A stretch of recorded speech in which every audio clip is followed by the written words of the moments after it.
Good afternoon. My name is Afternoon. Motoshi Chatturaj. I am a lecturer in Dr. Lankapalli Bulaya College and a part-time PhD scholar in Geetham University, Visakhapatnam. It is an honor and privilege to be a part of this international conference. This paper, Culture, Nature, Palimpsest, an eco-critical reading of Oleander Girl, is an attempt to try and discern the manner in which the concept of nature is implicated in the social and cultural stances and the behavior towards nature. In other words, this paper is an endeavor to show how culture and nature overlap. It goes without saying that these are unprecedented times, as a historic war is being waged against the disease COVID-19. Realization has dawned that human action can have dire consequences for the world we live in. Planetary health and personal health influence each other. The overlapping, interdependent, and analogous nature of natural and human world has become very apparent. It is true that nature and culture converge and shape each other. The local biodiversity shapes the culture and social process, and vice versa. Literature can play a major role in not only mirroring the world around us with its realities, but also shape the thought process. Herein comes the new transdisciplinary paradigm, eco-criticism. As the name suggests, it is the application of ecological concepts to the study of literature. William Ruckert had coined the term eco-criticism in 1978. It has a wide spectrum and deals with issues ranging from ecological crisis to refugee crisis to the health crisis that the world is facing now. As a researcher in pursuit of decoding eco-criticism as reflected in literature, the novel Oleander Girl by Chitra Banerjee Divakaruni has been chosen. Chitra Banerjee Divakaruni needs no introduction. She is an Asian American diasporic writer who travels both the cultures of East and West effortlessly. Her novels are socially relevant and environmentally oriented. Nature plays a proactive role in her works. Now coming to the novel, Oleander Girl is a Bildungsroman, or a coming-of-age story of Korobi Roy, an orphan brought up by her grandparents. She is haunted by the secrecy regarding her dead parents and becomes aware of a secret on the brink of her marriage to Roger Ghosh, another character in the story, in the novel. She embarks on an adventurous journey from Kolkata to New York, but this story, Oleander Girl, is not merely a love story or a story about two families. It is a story about the global world, the effects of culture, ethnicity, and religious violence. Nature plays a central role and is not merely the backdrop. The protagonist, Korobi, means oleander in Bengali language. Oleander is an eye-catching, sweet-smelling blossom, which is also extremely toxic. Korobi had always wondered why she had been named after this poisonous plant. But as the story evolves, we realize that like the shrub, which is tough, tenacious, durable, the protagonist is also strong. She goes through trials and tribulations and comes out transformed and blossoms in life. So nature is not merely the backdrop, but a participant. Chitra Banerjee Divakaruni uses a profusion of similes, metaphors, personification, imageries from nature to show that we are a part of the nature and not apart from nature. We are very much an intrinsic part of nature. Now coming to the interconnection between nature and culture. Culture refers to the beliefs, behaviors, characteristics shared by groups of people. It can be learned, shared, integrated, and is dynamic in nature. It will be seen that the same city can have different cultures existing side by side. Let's take up the character Korobi Roy first. Korobi Roy lived in the older part of Kolkata. The story setting is Kolkata. She lived in the crooked alleys of North Kolkata, had grown up in an archaic mansion with a Durga temple, overgrown garden, banyan saplings, and is surrounded by nature, culture, and history. And we see that her personality is influenced by the setting. She's simple, kind, genuine, down to earth, while being rooted in her own culture. In contrast, we meet Rajat Bose, the hero of the story. He belonged to a nouveau-riche family and lived in a gated high-rise. His family owned galleries, both in India and abroad, that sold urban landscapes, indicating that they were making profit of the environment, while being disconnected from it. He went clubbing every night with useless drunk friends, and this living a life of artificiality, a fake life, led to Rajat being confused, indecisive, morally rudderless, though basically kind and thoughtful. A stark cultural difference can also be seen in the same city. We see the Roy and the Bose family, and the differences are clearly apparent in their choice of food, attire, in how they deal with people, and also in their approach towards nature. But as the novel progresses, we see that people alter with change in the environment and cultural milieu. We come to that a little later. Let's move on to urban eco-criticism. Eco-criticism does not believe that nature is limited to the wilderness. It includes everything from wilderness to people-made environment, from parks, dams to nuclear reactors.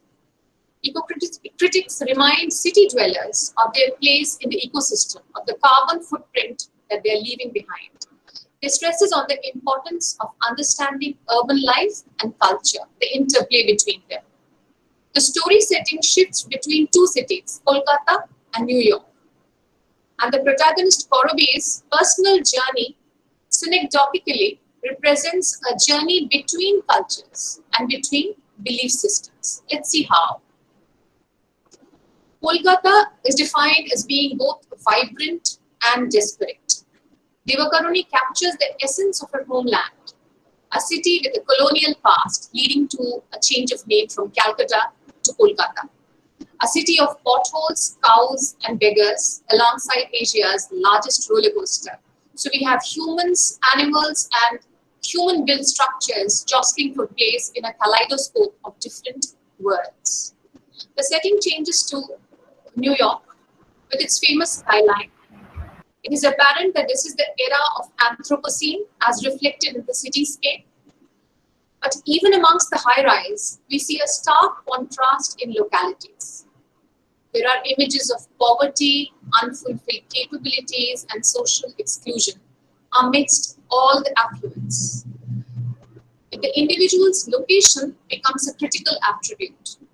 The author questions the microgeographical sense of well-being. That is, location becomes important. One is shaped by the microgeographic location and its structure. Eco-criticism not only deals with environmental justice, it also talks about social justice. As Barry Commoner had said in his book, The Closing Circle, that everything is connected to everything else. Devakaruni shows us how random acts all over the globe are connected to each other and has butterfly effect. The story has been deliberately set in 2002, which is significant socially, culturally, and historically. The Godhra incident in Gujarat led to a backlash of ethnic violence all over India, exposing the fault lines in the society.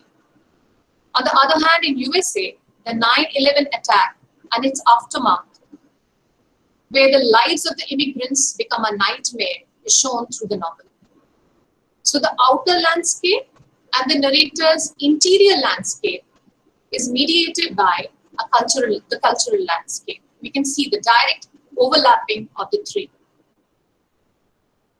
From moving on to environmental and social justice, in eco-criticism also talks about the others, the women and the marginalized, who are at the bottom rung of the social hierarchy. We see Bimal Roy, the grandfather of Korobi, who prays to goddess Durga every day. Durga, an example of women power on one hand, while practicing oppressive patriarchy in dealing with his wife Sarojini, daughter Anu, and granddaughter Korobi in the name of love and protection. Child marriage and lack of female agency is talked about in the novel. In fact, even women with education and agency are vulnerable to sexual harassment, like Korobi faces in America, and reminds us of the Me Too movement. The marginalized are presented by the workers in Rajot's factory and by Asif Ali, the Muslim driver. They are doubly oppressed by the social hierarchy and also by their religion. So to sum it up, life is a palimpsest of nature and culture. That is, they overlap each other. One overrides the other. We see transformation of characters with change in cultural and environmental milieu. The indecisive, rudderless Rajat changes into a morally upright, socially responsible man after coming in contact with Korobi and her cultural setting. He gets transformed. Similarly, sheltered and naive Korobi gains agency and strength after her travel to America. Thus, both change positively with change in environment and culture. The author tries to remove hierarchical binary to stress upon the transnational mosaic. That is, we have the character Asif Ali, the underdog in the story, the Muslim driver, who saves Rajat Bosch, the hero's life, indicating how we are interdependent. Social hierarchy can only divide. It is important to be unified in order to survive. The anthropocentric approach must change to a biocentric one. Humans believed themselves to be the masters of the universe and exploited nature ruthlessly, leading to the present scenario where nature is wreaking havoc. We need to balance our approach and bring nature to the center while humans move to the periphery. So Divakaruni articulates a means to reawaken our relationship with nature through transcultural and transnational dialogues. I would like to conclude by saying that it is time to reboot human consciousness, to reflect, rebuild, and restructure for a better future if we want to survive. Thank you for your time and patience. Thank you, Ms. Atasi. That was a nice paper. May I call Dr. Niharika Singh for her presentation? Yes, ma'am. Okay. Yes, ma'am, I'm ready. Please start with your presentation. Okay, ma'am, thank you. My name is Dr. Niharika Singh, Assistant Professor in the Department of English at Dr. Ram Manohar Lohiya University, Ayodhya. And the title of my paper is Linguistic Ethnicity Movements in India. The term ethnicity has become commonly employed in academic discourse to refer to ascriptive identities like caste, language, religion, territory, and so on. The term ethnicity was not coined until 1953 to describe the character or quality of an ethnic group. An ethnic group is a subset of a larger society's population whose culture is usually distinct from its own. Members of such a group are connected together by shared ties of race, nationality, or culture, or are perceived to be bound together by such ties. When the majority group denies them their rights, liberty, and equality, they create their own group. According to Max Weber, ethnic groups are those human groups that entertain a subjective belief in their common descent because of similarities of physical type or of customs or both, or because of memories of colonization or migration. This belief must be important for the propagation of group formation. Conversely, it does not matter whether or not an objective blood relationship exists. More than 1,500 mother tongues have been identified in India over the years. The national language, as we all know, is Hindi, which is followed by 14 regional languages, included in the Constitution's 8th schedule. No official status is given to any other languages. Approximately 105 languages are spoken by 1,000 or more people. In the past, there has been little dispute among linguists about the overall number of languages spoken in India. In George Grierson's Linguistic Study of India, 544 dialects and 179 major languages were reported, indicating that language changes every 20 miles in India.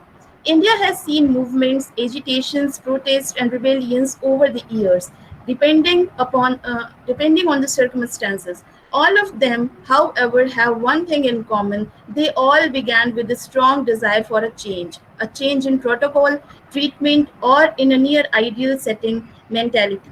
On International Mother Language Day, while we celebrate cultural and linguistic diversity, we must remember that there have been various language movements in the past that have shaped the India of today. It not only gives us historical context, but it also puts its current social and socio-political treatment into perspective. So here I'm outlining some of the significant language movements that shape the country, its residents, and most importantly, our linguistic diversity. As a new nation state, India attempted to overcome the dilemma of having a unified governmental language while maintaining the importance of different languages. The Indian Constitution declared Hindi to be the country's official language in 1950. English remained the official academic and business working language, notwithstanding this. In the Constitution, English was given a 15-year lease to cohabit with Hindi as the Union's official language for official purposes. English is largely recognized as a tool for modernization and global participation. Anti-Hindi conflicts in Tamil Nadu were a sequence of protests that took place in the Indian state of Tamil Nadu before and after independence. In Tamil Nadu, the conflicts included multiple major rallies, rioting, youth, and political movements for the state's official language of Hindi. In reaction to the first Indian National Congress, led by C. Rajgopalachari, requiring Hindi education in Madras Presidency schools, the first anti-Hindi imposition protest occurred in 1937. The move was swiftly condemned by E.V. Ramaswamy and the opposition Justice Party. Fast conferences, marches, picketing, and rallies were all part of the 3-year campaign. The government replied with an assault that killed 2 opponents and detained 1198 people, many of whom were children and women. After the Congress government collapsed apart in 1939, Lord Irvington, the British governor of Madras, abolished compulsory Hindi training of February 1940. The formation of an official language for the Indian Republic after India's independence from the United Kingdom was a difficult matter during the formulation of the Indian Constitution. After a long and tense debate, Hindi was named India's official language, with English serving as an associate official language for the next 15 years before Hindi was made the sole language. The new constitution went into force on January 26, 1950. Despite the Indian government's efforts to make Hindi the only official language, many non-Hindi Indian states wanted English to continue to be used after 1965.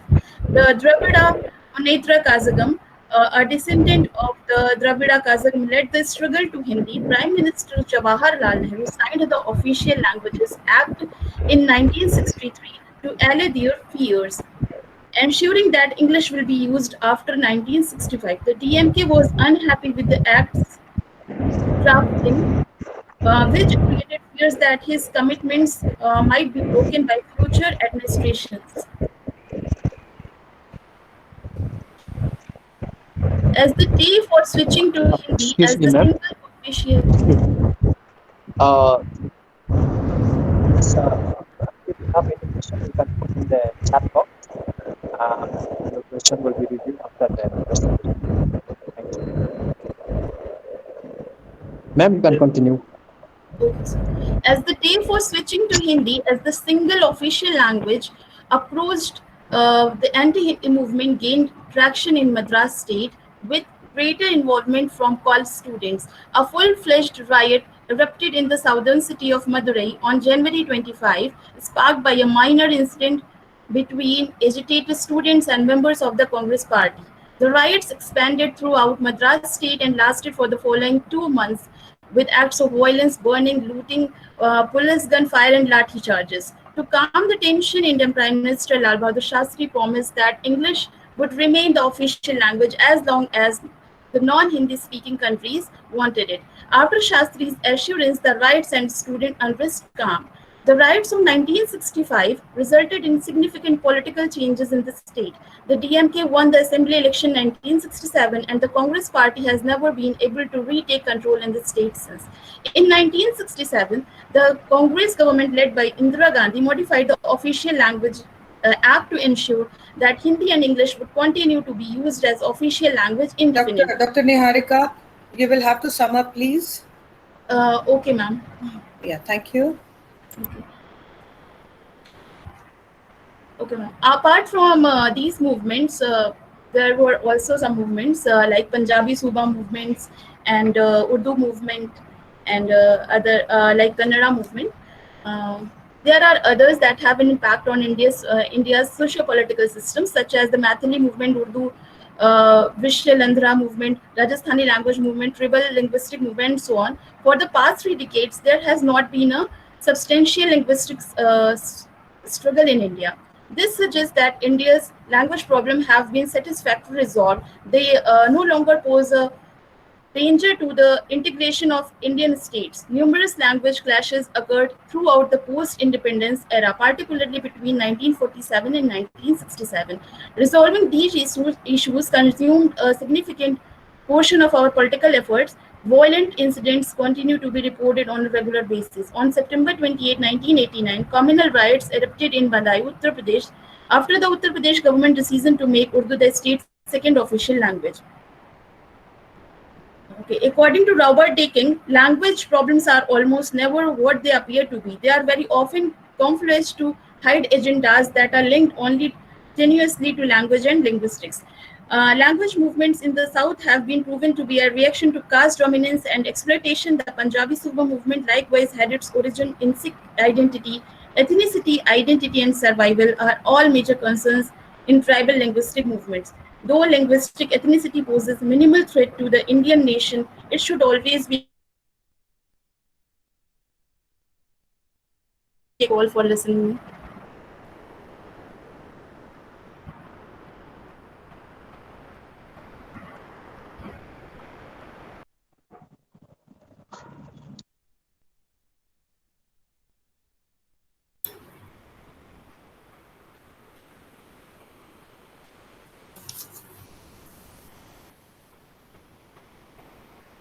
Okay, Dr. Niharika, are you done with your presentation?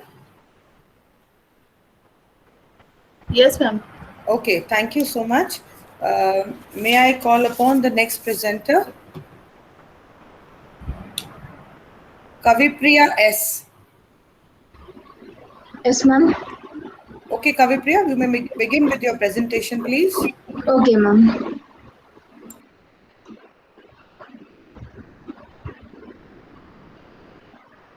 Is it visible, ma'am? Yes, it is. It is. It certainly is. Is it visible, ma'am? Yes, Kavipriya, it is. You may go ahead.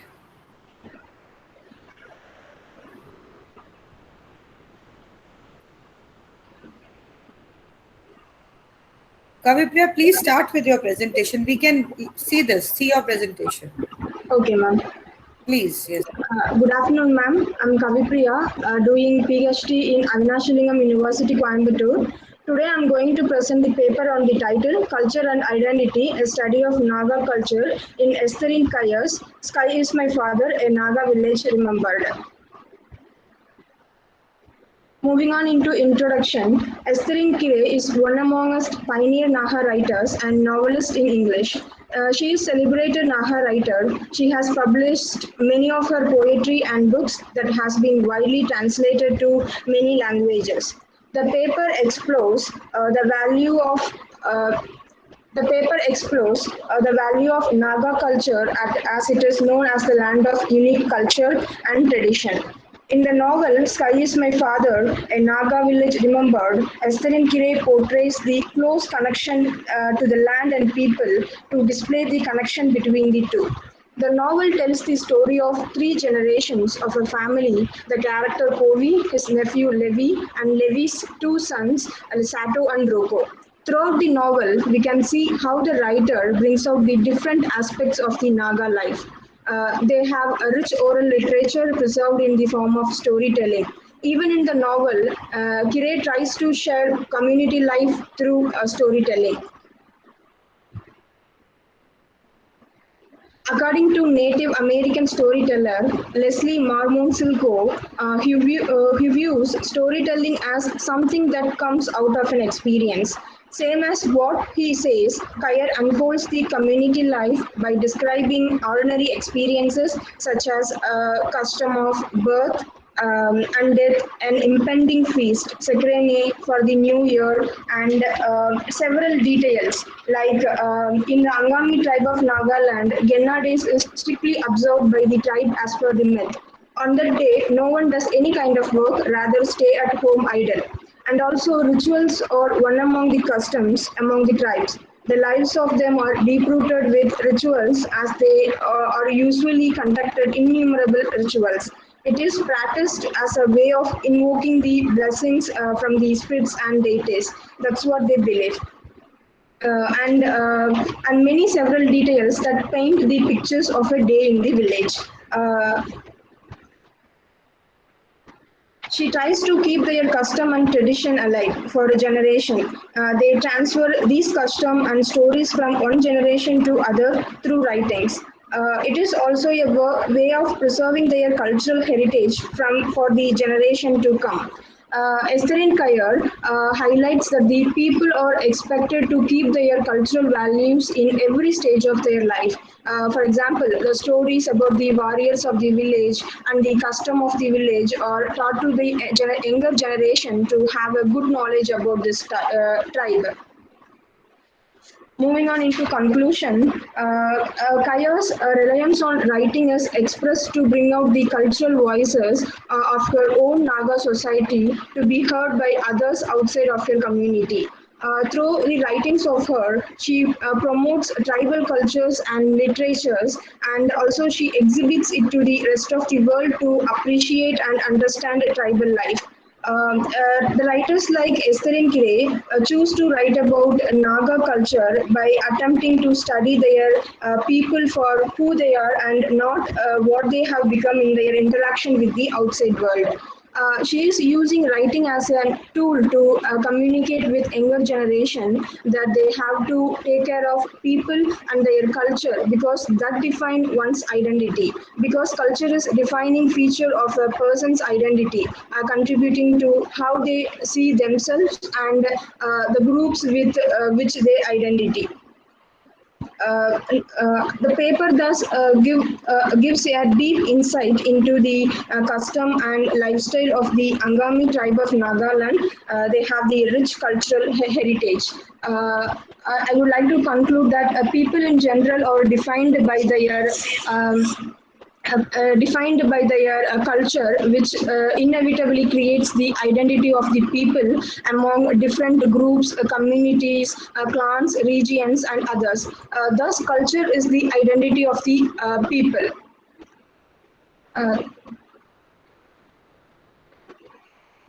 Thank you, ma'am. Okay, thank you, Ms. Kavipriya, for the paper.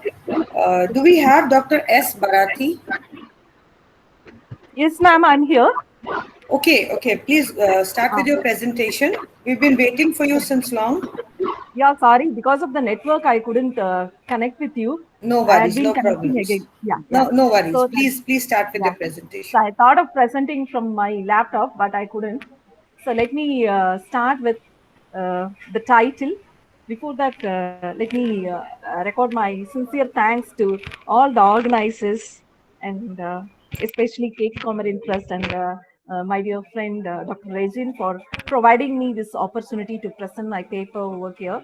My title of my paper is Alienation and Identity Crisis in American Confessional Poetry. American poetry basically emerged and gained prominence in early 18th century. In the following centuries, poets like W.D. Snodgrass, Elizabeth Bishop, Annie Sexton, Robert Lowell, Sylvia Plath, all set their own trend by disclosing the inner core of their hearts, thereby laying a path to confessional poetry.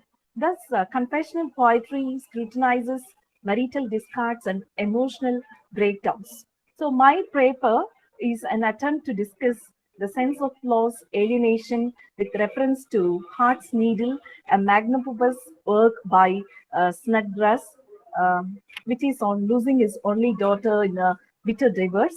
And the paper also highlights isolation, alienation, loss, and suffering in some of the early poems of Snodgrass. And confessional poetry, as I told you, started as a means to overcome one's sense of loss and alienation.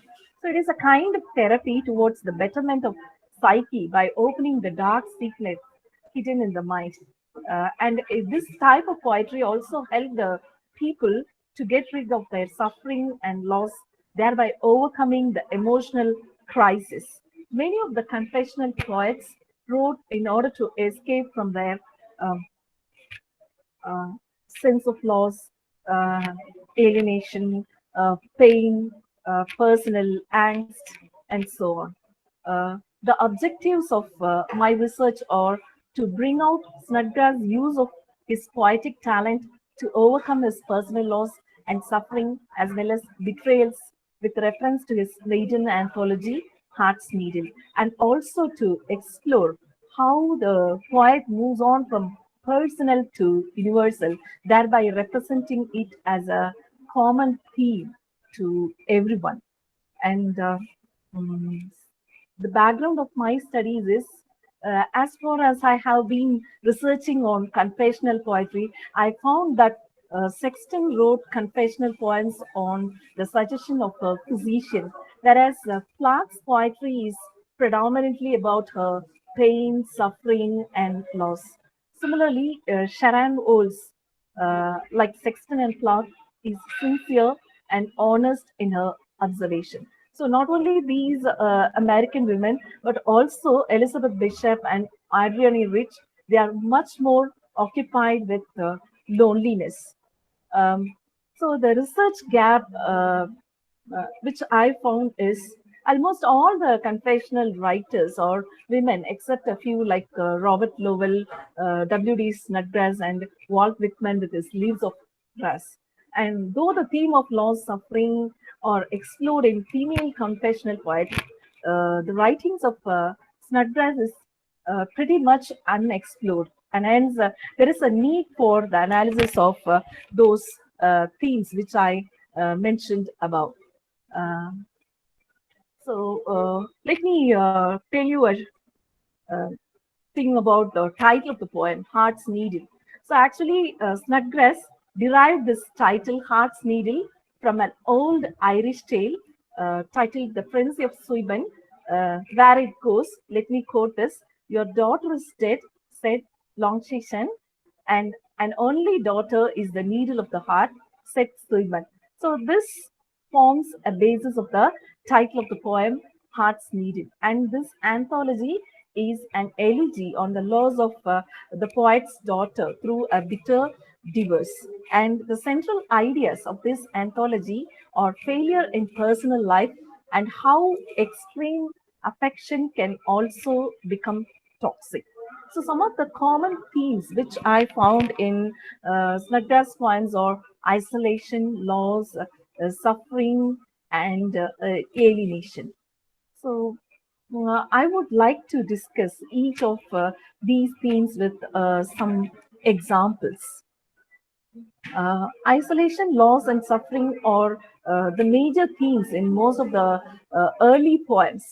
And some of the critics, they observe that Snodgrass has rejected modernism and he is writing on the themes of loss of myth and also of the decay of civilization. And the poet relies on his child is only hope which binds him with the world. Um, so let me quote the lines which prove that the poet suffers due to separation from his daughter. The quote goes here: "It may help that a Chinese play or Solomon himself might say, 'I am your real mother.'" Here I unquote. So the allusion to Solomon is in the conclusion of the poem, which speaks a lot about the loveless life of his daughter. And this really draws blood. It is controlled with intricate stanzas, which speaks of the loss and dislocation with an irresistible urgency. The emotive experience in confession becomes a method of learning, and the person becomes the lesson. So, this domestic suffering occurs against the backdrop of more universal suffering, which the poet believes is inherent in the human experience. So, the hallmark of Snodgrass' poems is his tenderness and generosity. The success of his poem lies in the poet's ability to transmute everyday detail into an organic metaphor. And his poetic career is one of struggle as well as progressive discovery. He has an obsessive interest in probing and discerning the essence of love, fear, agony, ecstasy, and death. So one can divide his poetic career into three periods: the early period, where the poet portrays the intense loss of the poet, and the middle period, where he accepts the loss as an essential one and undergoes sufferings, and the later period, period of maturity, wherein he finally becomes an experienced soul. So throughout the poetic career, the poet is concerned with two main subjects. One is loss, and another one is after experience. And all his poems talk about the losses, which are multiple and crucial. So they involve the survival of a sense of worth, of definition of identity, of validation, that one is not only valuable but also real. So they include the loss of his daughter, his beloved sister, and the loss of a peaceful marital life. So this theme of loss and suffering is the central motive of Snodgrass' early poetry. And coming up to this alienation, there is a sense of hopelessness about the state of the world, which he writes in poem after poem. It is the loss of intimacy between father and daughter, which is mentioned in the second stanza, where the father laments for the child's loss of appetite. So this sequence optimizes the poet's searches through his own pain in order to perceive some truth about the nature of his experience.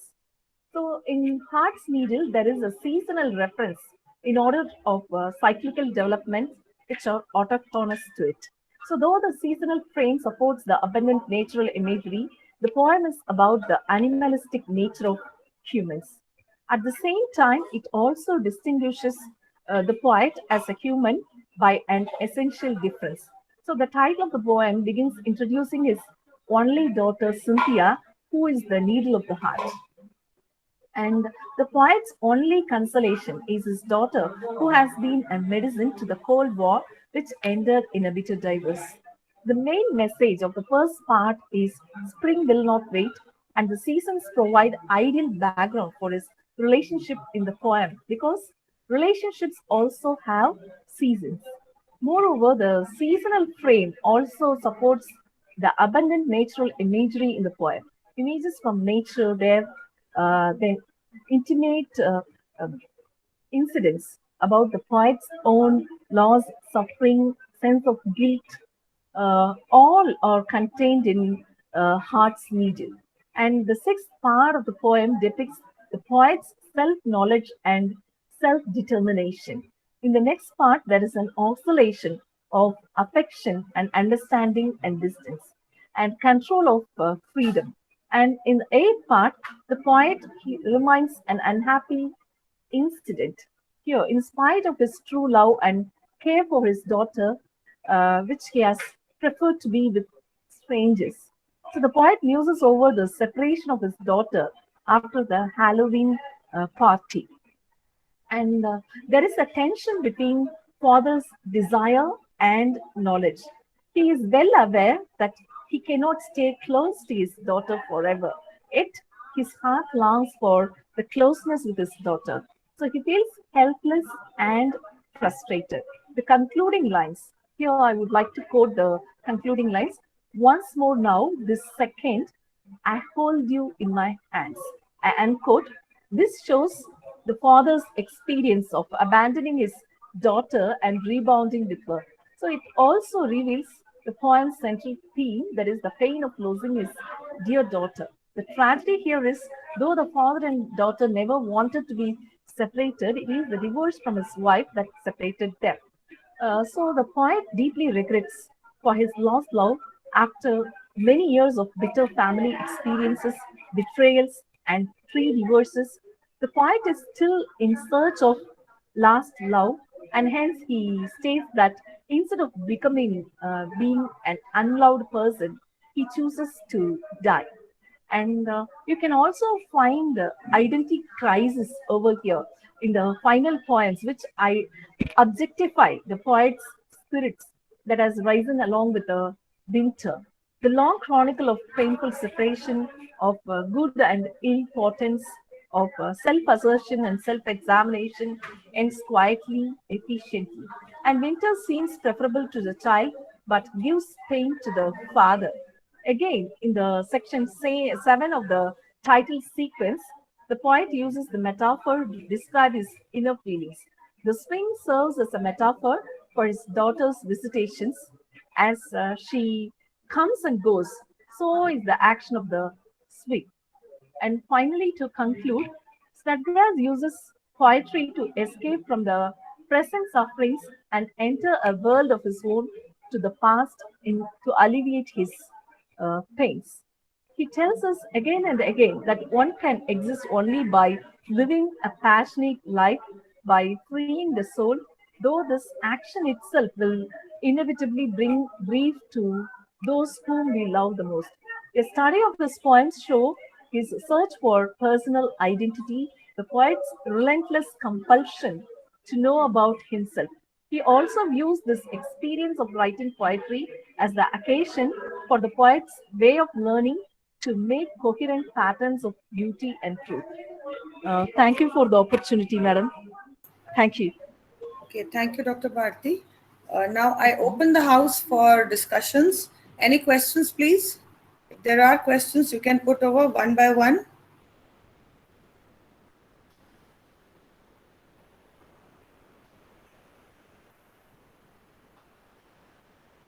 Nobody want to ask anything?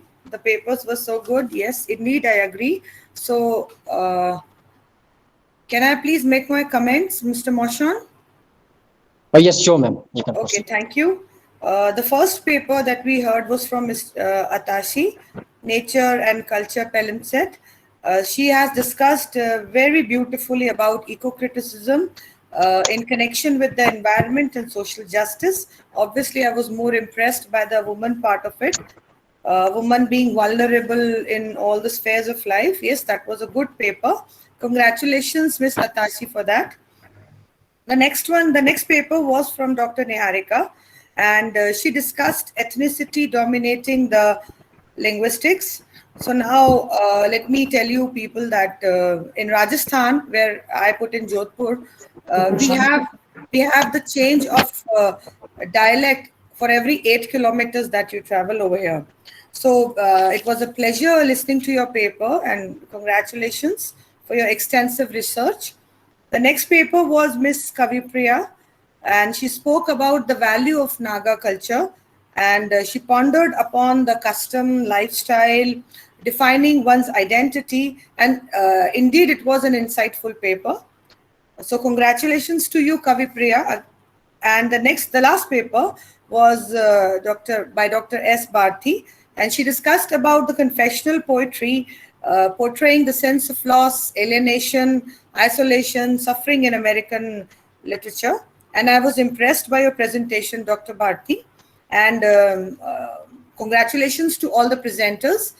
Your erudition and was explicit in the research papers in all the presentations that you made.